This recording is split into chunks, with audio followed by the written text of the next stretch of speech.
The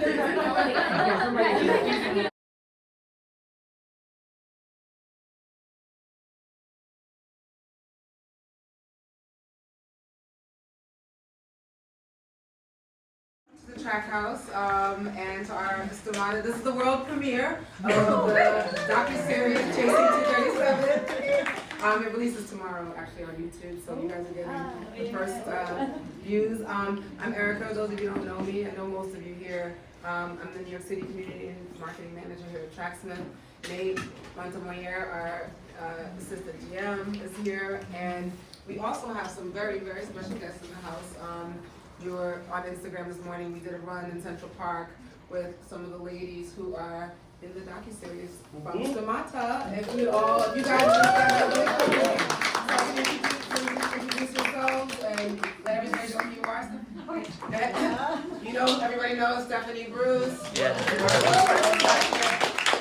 want to say a couple things? Yeah. You guys, thank you so much.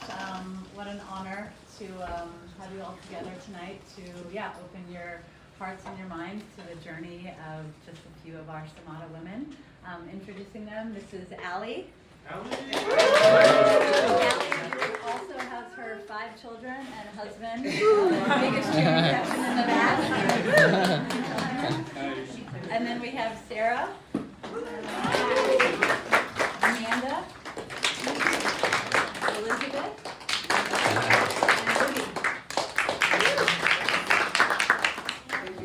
Thank you so much. And you're going to see learn a little more about these amazing women in the film. And then afterwards, we're going to do a little Q&A. And I want to leave time for you guys to ask me tons of questions. I was peppering everybody with questions this morning, just like random things that I wanted to know. So I know you guys have questions too. Okay, thank you. Enjoy it. So it's 3 episodes back to back, just so you know. Oh, and Brendan, oh my gosh, the filmmaker here is in the back. This is his work too. It's 3 episodes back to back. So of the docuseries, right? Did you want to say a little bit about the? Hope you like it.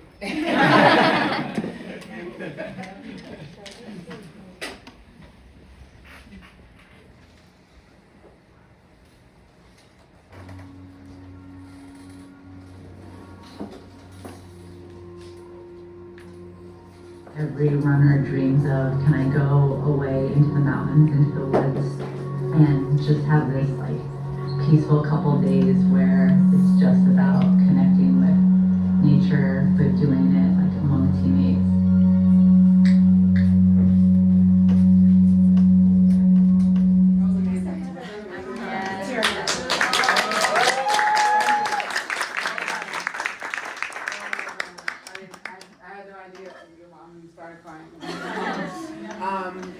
All the moms are crying.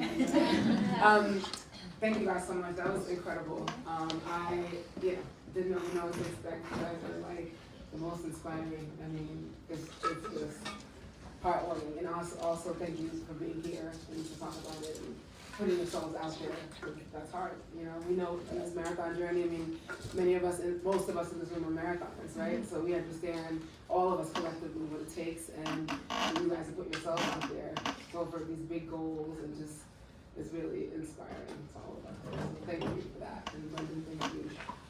So I have a couple questions that I'm gonna ask, and I really want this to be more of a conversation for you guys, and then I want to leave enough room for you guys to ask questions at the end of your own, so please say those. First thing, and this is out to everybody, what fuels your desire to find out how fast you can go? Steph. I feel like I've just always been a very competitive person, like sometimes to a detriment. When I was a little kid, I was that like annoying little kid on the recess yard that was like, "You want to race? I bet I can beat you." And I bet a lot of people like that. yeah, and really maybe it was just being hyperactive and having a lot of energy. But yeah, every time I feel like I've been able to hone and kind of refine that. Yeah, and it feels incredible when you can just push beyond the limits, that of what you thought was possible. Yeah, so I guess that just curiosity is a great fuel. It's huge. Yeah, just trying to see what's possible. to add to that, like I've heard people on this team say a lot that I think at some point all of us have been told that we can't do something, especially being an all-women's team. It's like you can't because you're a mom or because we all have jobs and lives outside of running as well. And so at some point or another, I think everyone has been told you can't do this, and it's really inspiring to be surrounded by a bunch of people who are doing it. And I think it's just kind of that inner like, yes, I can.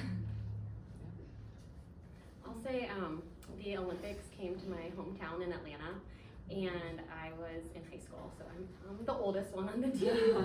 And I wanted to be in the Olympics, and but I didn't even run for my college really, so I thought that dream died. And then I ran Indy, and I thought I had knocked 14 minutes off my time. I was like, that's done, I'm done. And then I'm not even kidding. Like, I don't think Steph even knows this, but I saw that call and I was like, maybe I'm not done. And Steph has like inspired me. She's a mom. She's in her 40s like me, and she's like not giving up. She's gritty, and I know I'm getting older, so there's going to be a time limit so that's what's inspiring me really. It's just like I don't have that much time left before it's gonna start going downhill, so I'm gonna just try as hard as I can until it does. I think for me, it's just, this group has been so amazing because I think it's given us like the permission to dream of like what is possible. And I think like, a little bit different than Elizabeth is like, I feel like I always kind of struggled with competitive sports. Like I liked running really, and I kind of took to it just because it's like always comparing yourself with like how good can I be, and it's such a long game, which I really enjoy, and it's just been like fun. We all have such different backgrounds and journeys, but like being out on the course at Siena with all of these women was just so incredible. Even though we weren't all together, you knew they're all out there chasing a collective goal, so that's really fun too. Yeah, I think it's kind of just, for me, it comes down to how far can I go? I think it's just kind of that personal, like, I don't know where this will take me, but let's see. Because I ran in high school, but I wasn't very good, and I wasn't very good in college either until like the end of my career. And I think like betting on yourself and trusting that you can go far is something that takes everybody really far in the sport. Well, I more wanted to give like a backstory. So when when we were forming this program and this team, and we were trying to name it essentially, we basically came upon the story of a woman named Stamata. And from what we know, in the first modern games in 1896, basically the men's marathon was taking off, and she came to the start line to run, and they said, sorry, like no women allowed, you can't. And she obviously was like distraught, but she's like, okay, well, I'm gonna figure something out. So she came, the race was run, she came back the next day, she came back to the start line, and she said, well, I'm just gonna run it. And they said, you can't. And so she pleaded with, they call them the guards. And so somebody signed off on her starting, and so by herself, she basically ran the marathon distance, 26.2 miles, got to the stadium, and even at the stadium, after having run the marathon, they denied her getting in. And so again, she had to plead with them and say, like, please let me in. They finally did, signed off it, she finished the marathon, and we know that is the first woman to have completed the distance, around 5 hours and 30 minutes.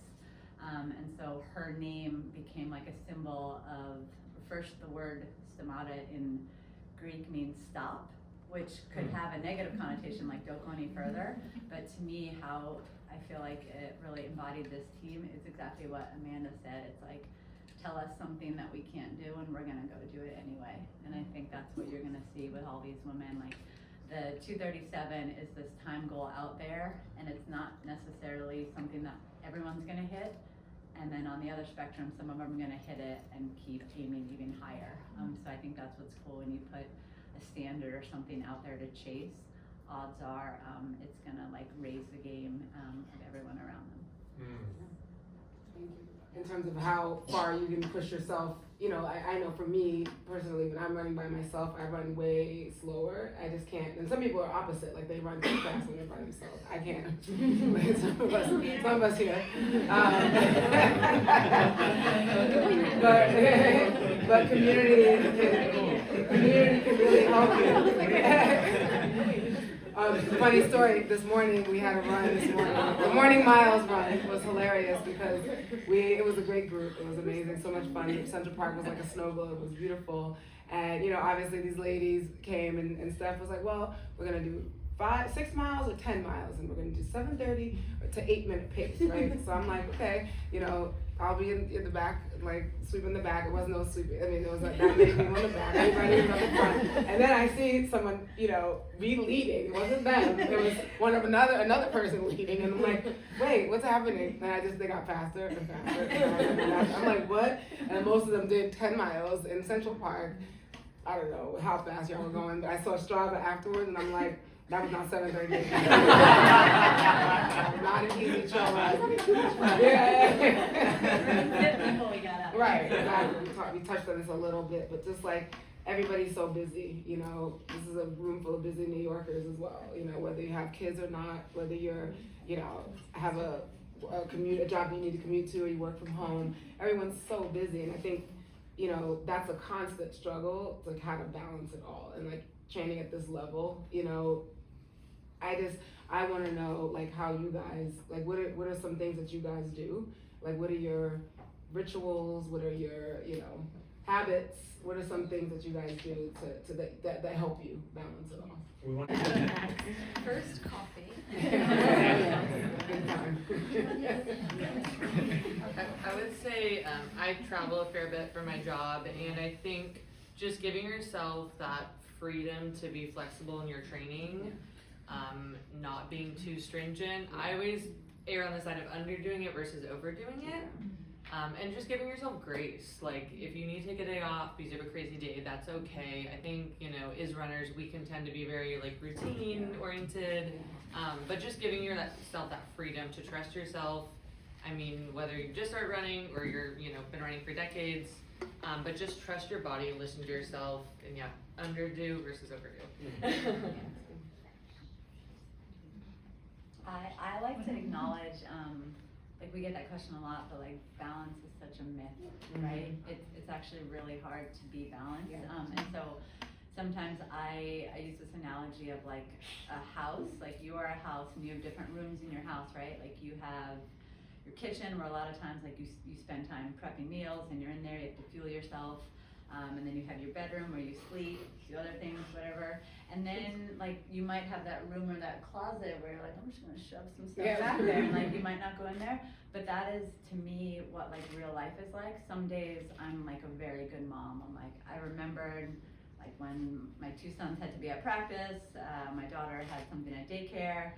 And then there are other days where like, wow, I totally missed out on the schedule, but I like killed it as a runner that day, right? I had a really good workout, but I might have had like a mom fail. So I think just realizing you're gonna ebb and flow how good you are in the different facets of life as a business person, as a, someone who's at home, someone who's an athlete, it's just gonna go like this, and sort of like Sarah said, give yourself grace and realize you're not gonna be able to like check all the boxes of all the things you do every day, and that's okay. What do you think in terms of having goals? Like, what's the healthy balance? Not the balance. What's the healthy sort of, I believe having a goal is important. I feel like, and also it's a personal thing, right? Like, some people need a race on a calendar, for instance, to train, right? And some people need to have something to look forward to.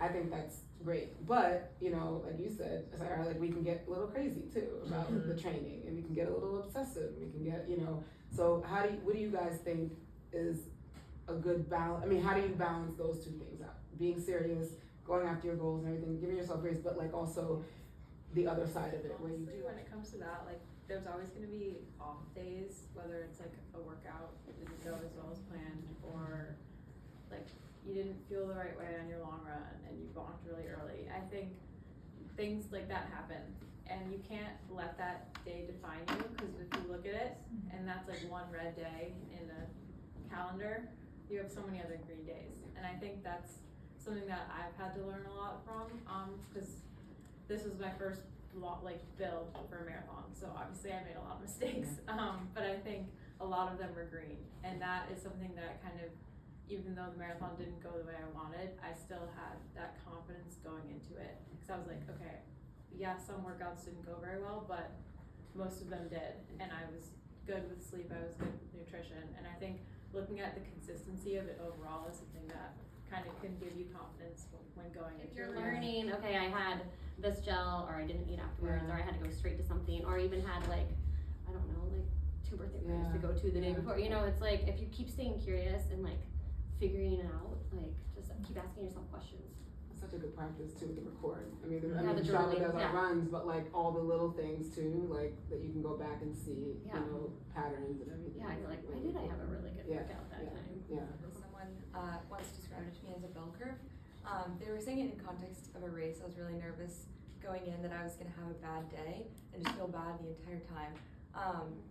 And that is technically a possibility, but most races, and I think also in training and looking at balance and all these things, it's like you're going to have some really good days, some really good times, whatever, and then some really bad days, but most of them are going to be pretty neutral, and it'll all even out to be pretty neutral as well. So I think it's a good way of thinking about a lot of things, whether it's training, balancing things, racing. Most of my professional running career were actually around trying to make our U.S. Olympic team. And then I did not make it the 4 times that I tried, and the closest I got was 19 seconds in 2020, which is basically from right here till out the door, basically running to the street. That's where I saw like 3rd place.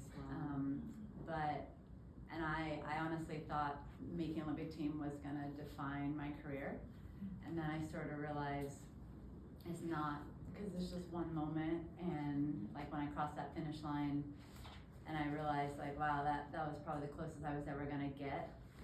Nothing actually changed in my life for better or for worse. The people that were around me or supported me loved me just the same. People in the sport, yes, they care and they're excited, and it's still one of those questions like when you meet someone on an airplane, they're like, have you ever run the Olympics? I'm like, no. But even if I said yes, like that person, whether they're gonna think my accolades are any different, that would have been up to me and how I sort of like viewed myself. So I kind of realized it's like we can have this focus on this one goal, and you know, for a lot of our women it's that 237, like I said, that standard, or in here breaking 4 or BQ or whatever, but it's so much more about like who you become along the way. And one of my favorite quotes, I feel like I say this all the time, was the Catherine Switzer, where she's like, if you're ever losing faith in humanity, just go out and watch a marathon. You know, and there's just, everyone has a story, and regardless of what your time is, like we're all just people trying to figure out in life. And when you remember that, you take so much pressure off the actual time or the goal, and you can really just enjoy yourself. What's your running mantra during a race, especially when your mind start going to dark place? For me, so when I did New York Marathon 2 years ago, I was having kind of a rough day, and I hit 5th Ave and things got a lot more rough. And I think just like embracing the tough and just like telling yourself like, I can do hard things. And when I started having that mentality, I was like, okay, we're getting closer to the top, you know, and then you get closer to Central Park, and just embracing that and trusting yourself that you've done the work. And so much for me of marathoning is mental. So just like, you know, giving yourself grace, and believing in yourself, and a lot of like mental talk, positive mental talk during the race. Because as soon as it starts going negative, it's so easy to spiral. So that would be my biggest advice.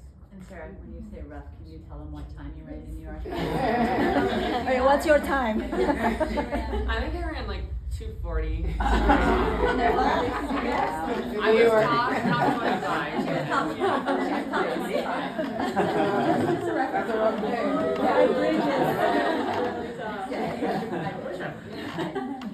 Anybody else have a mantra? I have one. This also is from my mom, who was, I mentioned in the video, but she used to say, I can do anything for blank. So if it's like, I can do anything for a mile, I can do anything for 30 seconds. So it's, I can do anything for like, Yeah. Yeah. And do you say that yourself over and over again? Yeah. Right. Kind of going along that, but like, I don't know, that was cool. I kind of just count to 10, which sounds so simple, but I think you can do anything for 10 seconds. I kind of will sync it to my breathing sometimes, like every time I exhale, that's like 1, and then 2, and then kind of just chunking it into little pieces so that maybe I'm not overthinking as much as how I'm feeling. I'm just focusing on something so simple and elementary. And then after doing that maybe like 10 times, so I've counted to 100 in total, I like look around and I'm like, okay, this is still really hard, but it hasn't gotten that much harder, okay, than it was maybe 100 seconds ago. And I'm looking around and I'm like, okay, I'm already past that hill that I saw in the distance before and thought that looks impossible. And so when you're looking at a big goal zoomed out, it can kind of seem like, where do I even start?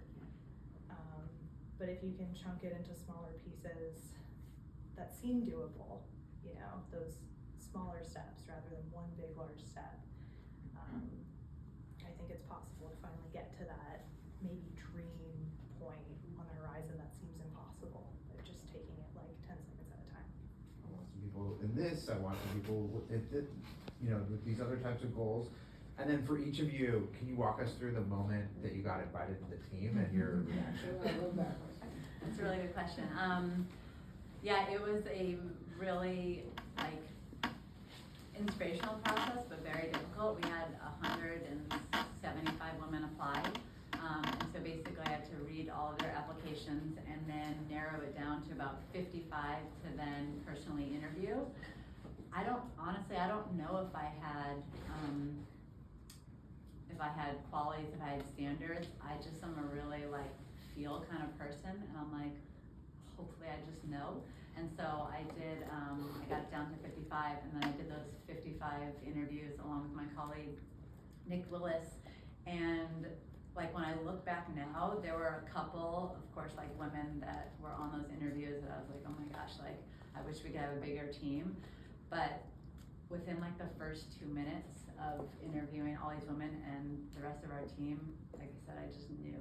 I just had this feeling that I was like, one, I think they have this story that is so untold because most people don't like to tell their own story because they think it's bragging or they think they're being boastful, but I'm like, well, we get to tell their stories. And then also, I felt like these were women who were not just going to be just focused on their own goal, but they genuinely were going to be excited for the collective chasing of other people's goals. And I didn't really know, and I took a chance on them, and they